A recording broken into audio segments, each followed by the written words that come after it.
जय श्री राम।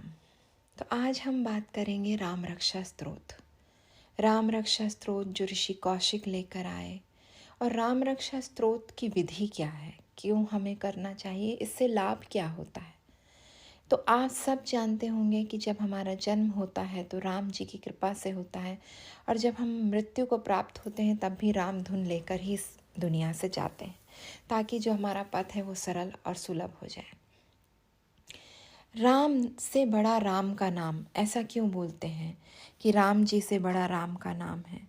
राम रक्षा स्तोत्र जो है, ये जितने भी हमारे 9 ग्रह हैं, शनि, राहु, केतु, मंगल, बुध, गुरु, उन सब को राम रक्षा स्तोत्र के प्रभाव से आप जो भी उनके कुप्रभाव हैं उनको शांत कर सकते हैं।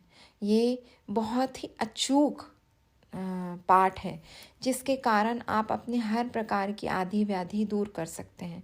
अगर आप इसका पाठ नियमित करते हैं और कभी नहीं छोड़ते हैं तो आप जंगल में भी चले जाइए, आप कहीं भी चले जाइए, यह आपका एक रक्षा कवच होता है।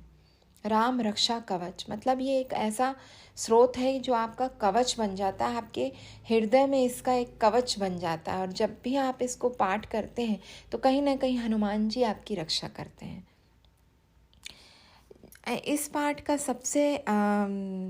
सबसे अच्छी बात यह है कि ये पाठ इतना शुद्ध है, इतना प्योर है कि आप इसको कहीं पर भी कर सकते हैं। इसमें कोई दोष नहीं लगता कि आस नहीं चाहिए, कि आपको जल चाहिए, कुछ नहीं चाहिए। इसको सिर्फ हृदय में राम जी का नाम होना चाहिए और आप इसको पढ़िए। इसको पढ़ने से आपकी समस्त मनोकामनाएं पूर्ण होंगी, आप दीर्घायु होंगे, सुखी होंगे, संततिवान होंगे, विजयी होंगे और विनय संपन्न होंगे।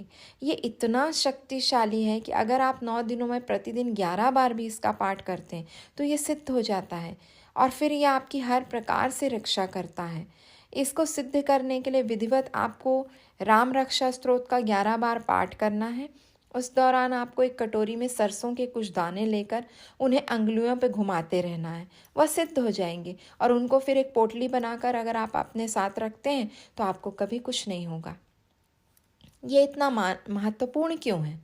क्योंकि ये सुरक्षा देता है आपको। माना जाता है कि राम रक्षा स्तोत्र जो है वो नेगेटिव जो भी ऊर्जा जो भी रहती है उनसे आपको प्रोटेक्ट करके रखता है। कभी भी आपको इससे कभी ऐसा नहीं रहेगा कि आप राम रक्षा स्तोत्र पढ़ते हैं और आपकी रक्षा ना हो, हमेशा होगी। और ये पाठ नवरात्रियों में पढ़ने से तो चमत्कार कर देता है। अगर आप नवरात्रि में संकल्प लेते हैं और 7 बार इसका पाठ रोज़ पढ़ते हैं तो बस आप देख लीजिएगा कि आपको किस तरीके से मिलता है।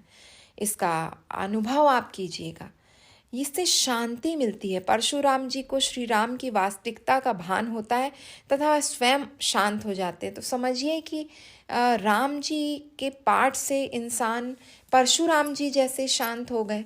भगवान परशुराम का क्रोध तो सबको मालूम है, राम जी के पास आए शांत हो गए। तो जिसको क्रोध बहुत आता है, जिसकी वाणी पर कंट्रोल नहीं होता है, वो राम रक्षा स्तोत्र का पाठ करे तो उसको बहुत ज़्यादा। और अगर आप राम राम लिखते हैं तो फिर तो आपको राम रक्षा स्तोत्र बिल्कुल करना चाहिए। मन भटकने से आपको बचाता है, विचारों को दूर भागने मतलब जो गलत गलत दिशा में जाते हैं उससे ही आपको बचाता है।